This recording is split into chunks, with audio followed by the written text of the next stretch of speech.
Hello! We have two stories today, but our first story is a fairy tale. No, we're not talking about Grimm's tales. We're talking upgrade fairies.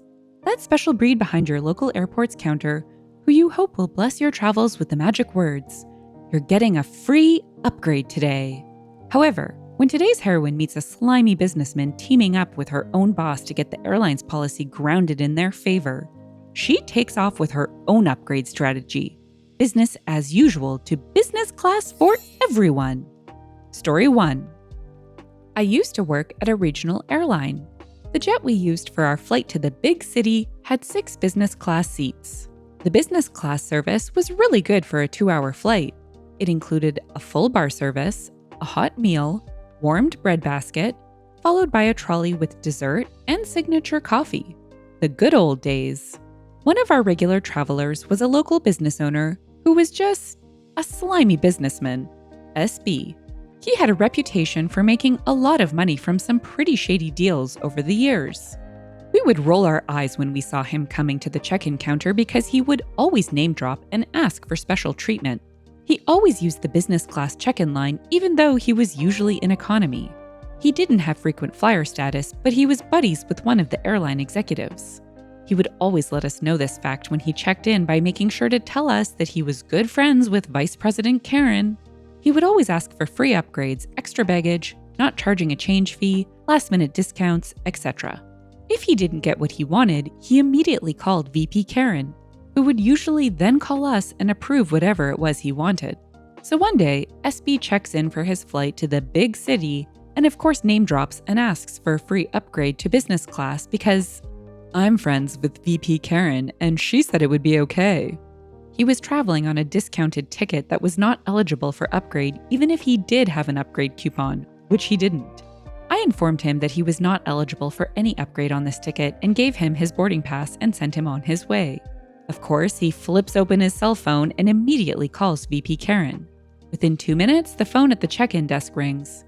It's VP Karen authorizing me to override the policy to upgrade SB to business class with no upgrade coupon required, if there is room. The flight that day wasn't that busy and only one person booked in business class, leaving 5 open seats. I was really irritated, but I begrudgingly put SB on the upgrade list anyway. He returned to the check-in counter and picked up his standby boarding card and gave me that smug, "told you so" look. But then, what VP Karen said clicked with me. If there is room. The next passenger I checked in was a super nice lady, big smile, friendly, please and thank you. "Oh, thank you so much for checking my bags to my connecting flight. That's so nice of you." I was taking my time and we were chatting a bit since it wasn't that busy.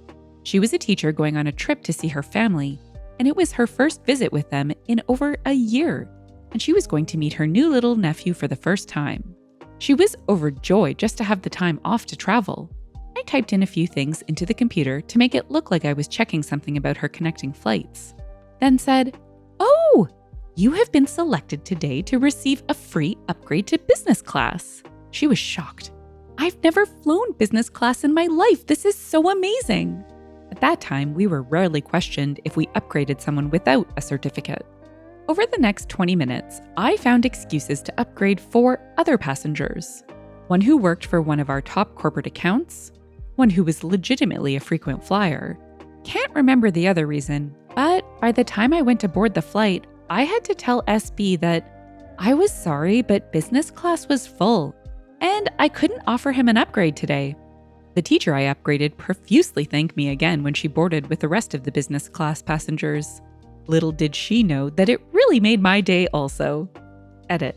There were no repercussions to my actions. We rarely upgraded passengers randomly, so it wasn't something that caught management's attention, and they mostly trusted our judgment on these things.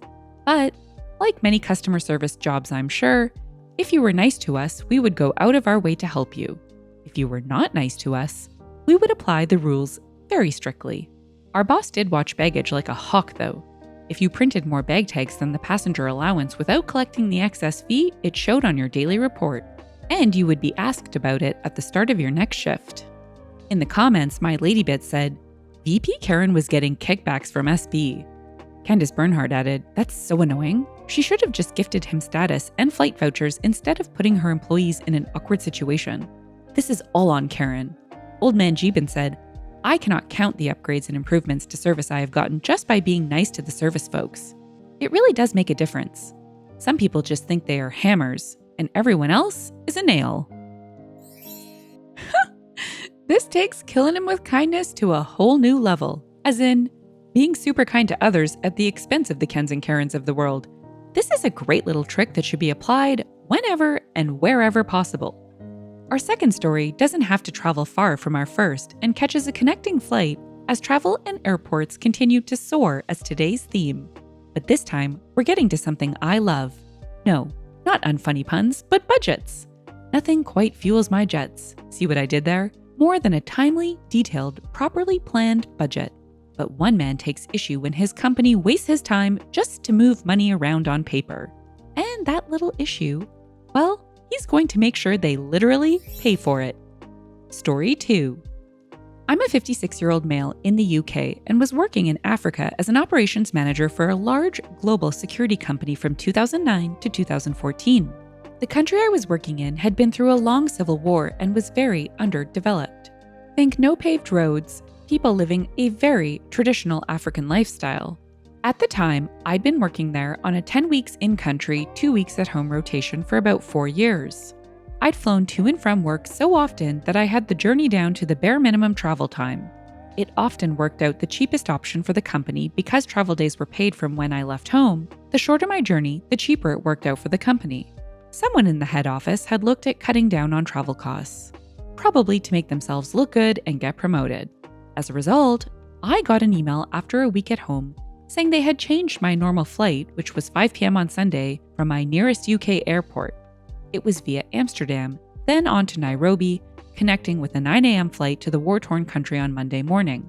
The change was from a 5 p.m. departure to a 5 a.m. departure the same day, same route, and saving about £80.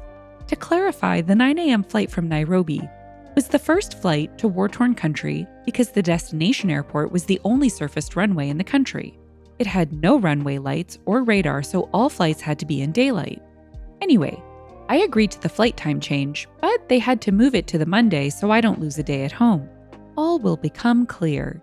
They agreed because they still saved £80 on the ticket, no skin off their nose. Once I got the flight confirmation, I contacted the travel desk asking for hotel and taxi bookings. When they asked why I need these, I explained that to make a 5 a.m. departure, it required a check-in at 3 a.m. So I needed a hotel at the airport on Sunday night because no trains were running to get me the 3 hours to the airport from home for that time of the morning. The flights they booked would get me into Nairobi for 7 p.m. after dark.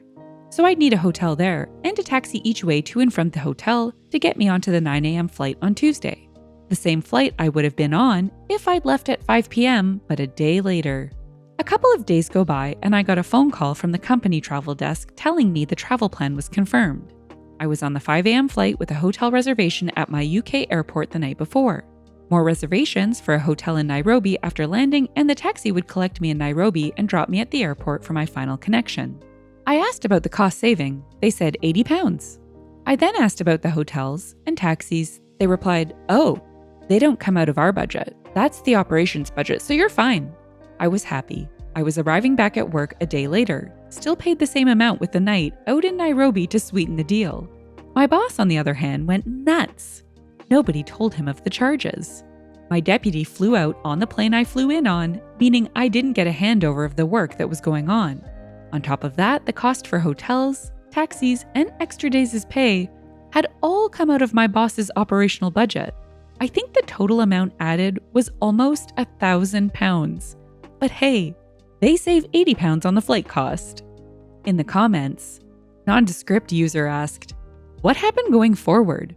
OP replied, "My routine reverted back to my original 5 p.m. departure. My boss had some discussions with the travel desk and all changes had to be approved by him as the budget manager." Siko said, "Yep, different budget buckets." This is why travel budget was in my company dissolved all into operational budgets of individual services. No more stupid savings that cost 10 times more somewhere else. Wolfie said, "Standard practice. Person A's performance is measured according to savings they make on a specific line item." And they are given authority to juggle things in a manner that saves money on that line item, even though it costs money on other line items.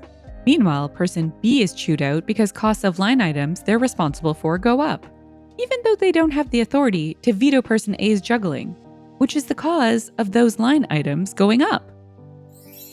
Oh, snickerdoodle, this is worse than soggy bread. You'd think companies would trust budget owners and managers to make logical decisions on spending. Because, I don't know, that's part of why they were hired? But no, it is just too tempting for some to start moving money around to make themselves look good. So they come up with these brilliant ideas to cut expenses, even if it ends up costing the company more.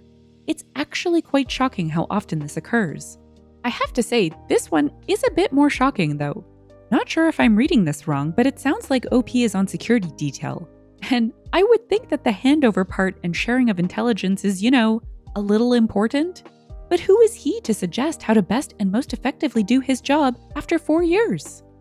And that's it for today. Until next time, shine bright, Starlight.